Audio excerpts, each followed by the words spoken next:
Kelok 9 adalah ruas jalan berkelok yang terletak sekitar 30 km sebelah timur dari kota Payakumbuh, Sumatera Barat menuju Provinsi Riau. Jalan ini membentang sepanjang 300 meter di Jorong Ayututiah, Nagari Sari Lamak, Kecamatan Harau, Kabupaten 50 Kota, Sumatera Barat dan merupakan bagian dari ruas jalan penghubung lintas tengah Sumatera dan pantai timur Sumatera.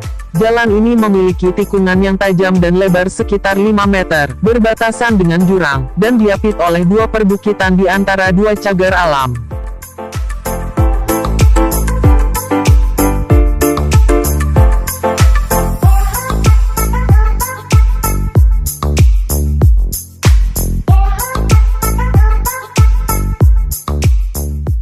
Jalan Kelok 9 dibangun semasa pemerintahan Hindia Belanda antara tahun 1908 sampai 1914. Jalan ini meliuk melintasi bukit barisan yang memanjang dari utara ke selatan Pulau Sumatera.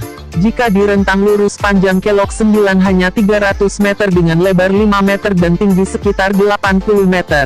Berdasarkan catatan Kementerian PU, dalam sehari jalan ini dilalui lebih dari 10.000 unit kendaraan dan pada saat libur atau perayaan hari besar meningkat 2-3 kali lipat. Namun, sejak dibangun Kelok 9 nyaris tak mengalami pelebaran berarti karena terkendala medan.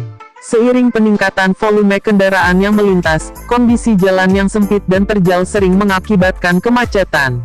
Lebar jalan yang hanya 5 meter dan tikungannya yang tajam kerap menyulitkan kendaraan bermuatan besar melintas karena tidak kuat menanjak.